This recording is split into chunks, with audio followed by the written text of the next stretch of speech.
Eu acho que a democracia foi sequestrada aqui no Brasil pelo Alexandre de Moraes. E o que o Eduardo está fazendo é tirar esse refém que está nas mãos deles, na mão dele, que é o Brasil.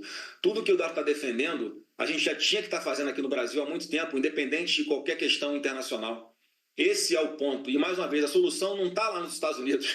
Não adianta montar uma comitiva de parlamentares e ir para lá. Eu até compreendo a boa vontade de alguns, ou de demonstrar um esforço para um segmento que esse parlamentar ou essa parlamentar representa. O fato é que a gente já tinha que ter apreciado aqui a questão da anistia. E não acontece por quê, Jussara? Porque o Alexandre de Moraes ameaça o Congresso Nacional. Olha, se aprovar, vou amanhã declarar inconstitucional. Não sabe nem qual é o texto. Isso é uma independência entre os poderes? Isso não é uma violação do que está na Constituição? Qual o limite para Alexandre de Moraes, Jussara? Esse é o ponto que as pessoas têm que entender com o passar do tempo. Porque até quando a gente vai ficar nessa tortura que ele faz, psicológica, condenando pessoas a penas altíssimas por terem depredado patrimônio público, uma pessoa que ameaçou o Cid na delação, um processo, Jussara, que é feito com base na delação do Cid, e quando o Cid fala em depoimento, que foi transmitido naquela super live do Supremo, que nunca foi tratado de nada parecido com o 8 de janeiro durante o governo Bolsonaro, isso não é levado em consideração, mas toda a peça fictícia da PGR é baseada que se começou a tentativa de golpe numa live e o grande finale foi o 8 de janeiro, quando você desqualifica o 8 de janeiro, você não consegue fazer o vínculo com o presidente Bolsonaro, e aí não tem problema. Aí o Cid pode mentir, o que ele fala não é levado em consideração. Então é muito claro que é um processo de perseguição, é um complexo industrial de mentiras e de narrativas que o Alexandre de Moraes construiu para chegar ao objetivo final dele, que é prender o Bolsonaro.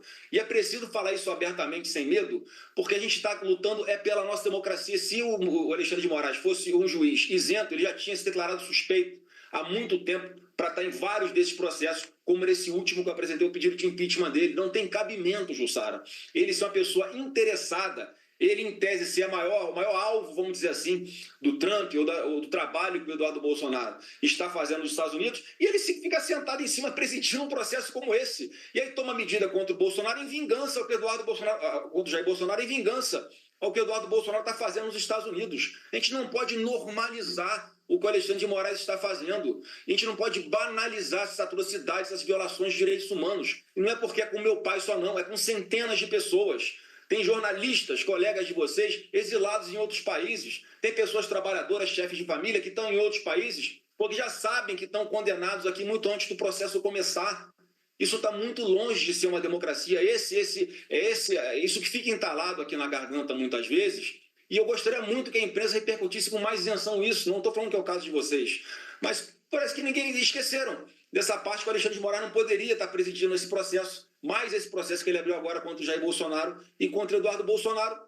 Mas está tudo bem no Brasil, vamos continuar vendo assim até quando?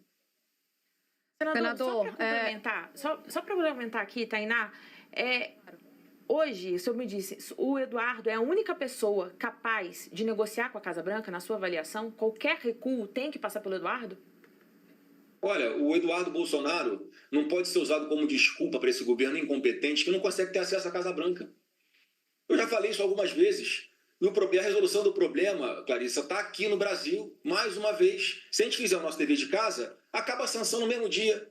Se a gente fizer eleições com o Jair Bolsonaro nas urnas, não tem mais nenhum problema do Brasil, não vai ter mais essa qualificação da maior democracia do mundo, nos colocar e nos tratar como se fôssemos Venezuela. Isso é muito triste, isso não pode ser desconsiderado em todo esse contexto, porque a gente está caminhando para isso.